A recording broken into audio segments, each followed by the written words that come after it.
Well, there's a fixed cycle in social unrest of 60 years. So we're at the mid-60s, the Vietnam situation and everything that came with it. And now we're going back into social unrest again. But what's more important is that I also do for different countries the war cycles. And if you look at war cycles, always in the second decade of a new century, a major war starts. Hello, everyone, and welcome into CrushTheStreet.com. I have a very important guest on today. We've had a lot of questions about the economy under Trump, precious metals under Trump, and where we are headed here into 2017, 2018. So I brought on the line Charles Nenner, founder and head of research of Charles Nenner Research. And his website is charlesnenner.com. And this is a man who's greatly respected across the financial world, and he has roots deep into the financial industry and is now providing independent research and doing so for years for people to follow and learn and gather information and make informed decisions on. He's been featured on news outlets across the board, major mainstream news outlets, and it's a privilege for me to talk to him today. Charles, thanks for coming on the line with me. You're welcome. Sir, you've made some pretty significant claims and have said that the stock market is in for a big crash with equities, and you've pointed to around now, 2017, 2018, as the time that it will all culminate. And so I'd love for you to give us some details and some background on this information. Well, as you know, you maybe don't know, I was building neural networks years and years ago based on the fact that I don't believe that there's free choice in financial markets. And I came with that to Goldman Sachs. It has been used for the prop traders at Goldman Sachs and the hedge funds for many years. And when I left Goldman Sachs, I started my own firm. So the whole assumption is based on the fact that you can predict what's going to happen time-wise and price-wise. So a market goes up, so the system tells you until which day it goes up and how high it goes up. The price depends on the momentum. Something takes off with a certain momentum. And it's not important what kind of news comes out half a year later or a year later. From the start of that momentum, you can calculate like a bullet you shoot in the air, how high it's going or how low it's going. And there are cycles. That means it's from top to top, from bottom to bottom. You can find how many weeks, how many months, how many years are between tops. And that's how you calculate when the next top is coming. So for a couple of years, I've been saying the next top is coming, major top in September 2017. And the calculation was that Dow Jones will go down to 5,000, but that will take 4 years. So the bottom will be in between the year 20 and 21. Wow. And has any of this information changed over time? I mean, you've been saying this now for a few years and predicting that we're coming to this head here, which is now around the corner. But has any of it changed given the circumstances of the president, what's going on geopolitically? I know you said that you avoid the news, but any thoughts on that? Well, the assumption is that longer term, the short-term events of who's the president or interest rates don't change anything longer term. So the cycles never change. It's not dynamic. It's just static. It stays the same.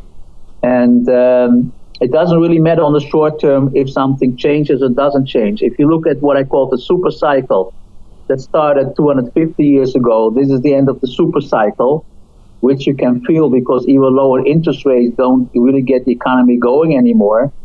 The liquidity is a problem, and that whoever was in charge would not have changed the outcome that started 250 years ago.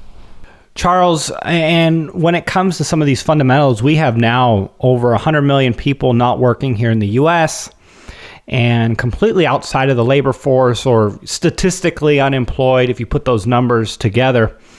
And I wonder, what is everything going to look like if the Dow Jones goes to 5,000, considering things are not that great even as they stand today? Well, it's going to be terrible. You know, they used to have depressions, what we call depressions, and then the Fed decided we don't want to have depressions anymore, and then Nixon says let's go away from the gold standard, and then the Fed could do whatever they wanted. The result was there were no real depressions, but there were only small recessions, and you can keep the economy going only for as long as it's possible. And I feel that Greenspan saw it coming, and he tried to postpone it. He says, not in my lifetime. I don't want to ruin my name. And then Bernanke kept it going, and it's just coming to an end because they didn't want to have the ups and downs in the economy like it's normal. So if you keep it going till the end, then the down move is going to be much bigger than you would have had otherwise. Well, Janet Yellen is now talking about raising interest rates, putting the screws down on the economy, essentially, by doing so. And you know what? It's interesting because we've had unprecedented stimulus over the past 8 years, doubling the national debt and purchasing bonds. I mean, something that would have been unthinkable in different places around the world. We've even seen negative interest rates. And now the Fed's talking about raising interest rates. And do you see this as them just running out of options and having to give in to the inevitable of raising interest rates? And could they potentially stimulate elsewhere, like overtly purchasing stocks in the stock market, or maybe coming into the real estate market and doing other things that sidestep the interest rate manipulation? Well, I'm going to say something that you might think is too far stretched. I think my models are better than the ones of the Federal Reserve. And what the Federal Reserve is seeing now is that inflation could go in direction of 2%, which is their target to do something with interest rates. Only my system shows that after the 2%, we're going back into deflation. So they might screw up over here based on their models that show that we go see an inflation of 2% also in Europe. Now, if you talk about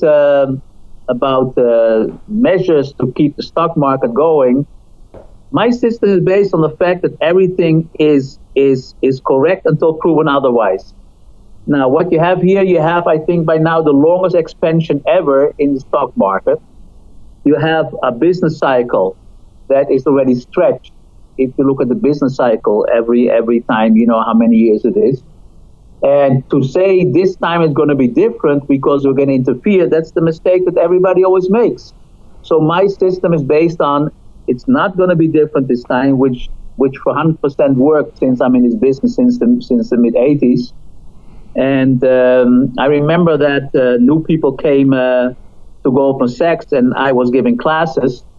And they says, what if this happens? What if that happens? I says, listen, guys, you don't know what's going to happen. If this is how it works, then we don't need you. We can get the mailman, ask him what's going to happen. We take you on and we give you a big salary and bonus based on the fact that you know the history of financial markets and you can project it in the future. And if that doesn't work, according to you guys, we don't need you. Oh, then they change their mind. So, or we think that based on the knowledge we have, we know what's going to happen in the future. Or we say anytime, any second, something new can happen, and then you cannot forecast anything. So I stay with the fact that this is such a long expansion for the last couple of 100 years in a stock market, in the financial markets. I stay with the fact that the business cycle is coming to an end. And it seems very unlikely that anybody can stop something that is in force for hundreds of years. Well, we are now in the middle of just a massive political revolution. And it does seem like here in France, Marine Le Pen might be riding on the coattails of what we saw in the UK with Brexit, and then with the Trump win, with these outsiders coming in and, shaking things up. And I know people disagree on how much Donald Trump is doing that, or, everything that's been going on. But what is clear is that the populist movement is on the rise. And I want to get your thoughts. Is this significant to you in any way as a whole as to, where society is going and what to expect? Well, there's a fixed cycle in social unrest of 60 years. So we're at the mid 60s, the Vietnam situation and everything that came with it. And now we're going back into social unrest again. But what's more important is that I also do for different countries the war cycles. And if you look at war cycles, always in the second decade of a new century, a major war starts. Now, in between, you also have cycles, but if you want to take a look, and it would start now, and it's starting, the war's everywhere, you probably will say there's no big war. Well, that's how it goes in stock market. You know, this stock goes down, that stock goes down, but the index is still holding up until the whole thing collapses. So if you go back 100 years ago, it was around 1914 that you had the First World War, extending into the Second World War. If you go 100 years before that, it was 1814, you had Napoleon. If you go 100 years before, you had the Habsburg Wars. And if you want to take a look and you Google major war around 600, 700, 800, whatever you want, it's always starting in the second decade of the new century. That's very interesting by itself, but since it happened, you know, since the year zero, I have to assume that we're getting in more trouble and a big war is coming. That I've been saying also for 4 or 5 years, just based on the cycle. Now, to say that depends on who's president of the United States is very short-sighted, because the cycle always works, never mind. So how that works in mass psychology is a different story. But there's really nothing that's based on a certain leader. Now, what you say about Le Pen, it's not that Le Pen and Trump and also in Holland and Germany got these people are changing the opinion of the people. It's the other way around. If you look what happened in the United States, we had Carter, and whatever Carter did went wrong. Even when he tried to get the hostages out of Persia, the helicopters collided. And then Reagan came, and suddenly everything looked great. Well, did Reagan do it? No. The atmosphere has changed, and that's why people voted for somebody like Reagan. So Le Pen and Trump are the end result of a change in psychology among the people. Charles, and then what do you suppose a world war will look like in 2017, 2018? I mean, I hear Einstein, a famous quote he said, I don't know when the next world war will be or something along those lines, but it will be fought with sticks and stones, or, you know, that the next world war, which I guess we're on the verge of, is going to be nuclear. And it's going to be so bad that the war that's fought after is going to bring us back into the Stone Ages, basically. What do you foresee in terms of where we are and the technologies that we have, and what a massive war will potentially look like?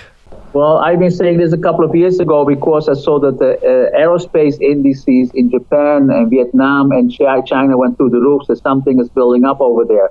Of course, I'm not an expert. What I can do is the cycle and price. Now, the cycles show me, and if you look it up, there's 100-year cycles. Only one of the cycles. That's always the middle of the decade in a new century, the first decade.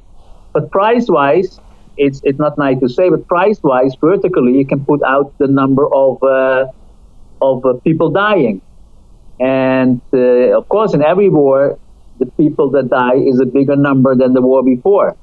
So the only thing I can say is it's probably much bigger than the war before. I understand that it's not my research that all over the Second World War in Japan, Russia, Germany, whatever, 170, 180 million people died. But also this is a small detail because at the same time, the population of the world went from 2 million to 6 million. So in the long term, will it change something? No, it will not change something. Like the Second World War didn't change anything on the long term, but it's going to have a lot of casualties. Well, sir, I appreciate you taking the time to come on the show. If you want to give anyone some advice, and just general advice on these massive implications that you're calling for, I mean, specifically with their finances, what's some general advice you would offer? And, please let them know what they will find when they visit your work. Well, first of all, we at the high of the bond market, I said, people, I understand you need some rate of return. but you should get totally out of bonds because, the bull market of 30 years is over. And the brokers that say every dip is going to come back is because they've been broker for 30 years and they only know that the bond market goes up. Now, there's a very clear cycle of 60 years. You can also call it Kondratyev cycle that shows you where the bonds are going. So if you take that high and you go back every time 30 years, you go from top to high, from top to high. Don't let people tell you this time is different. So the people who are in bond funds, and that's the problem, you don't even get back to principal, they're almost down 20%. Now, what I can advise you is, by the way, if you go to take our research, we give it to you for free for a while, so that would help you timing the market. But I wouldn't wait till September. I would try to be very, very covered or being totally out of the market by July this year. What are you going to do with your money? Well, it's a problem. What all my big clients, the institutions and hedge funds are doing a lot is they buy, and not everybody can do that, they buy small apartments and they rent them out because they also don't trust the financial system. And they know that the real estate is going down again, but in the meantime, they have income, and after 4 or 5 years, the real estate will go up. Now, how do I know that a lot of big institutions don't trust the financial market? Because for a while, interest rates on the 10-year were negative in Holland. I watch a lot of Holland because I'm from Amsterdam. And still big institutions are buying the bonds because they're afraid of the financial institutions. So they were prepared to take a negative return for 10 years in order to be safeguarded by the Dutch government. So there's a lot going on which the media don't tell you. And if you follow our research, which again you will get for free for a longer period to check it out, it will be very helpful. And the situation is not to try to generate income, just try to save your money and be very careful. Well, massive implications there and great advice. Charles Nenner, thanks for coming on the show with me today. I really appreciate it. You're welcome. I'm sorry it sounds a bit negative, but that's what we're going to see. No, you're right. And, I appreciate your honesty and giving it to us straight. I hope to follow up with you here maybe in a few months, especially around September, given the circumstances that we're anticipating. Correct. Okay, we'll do that.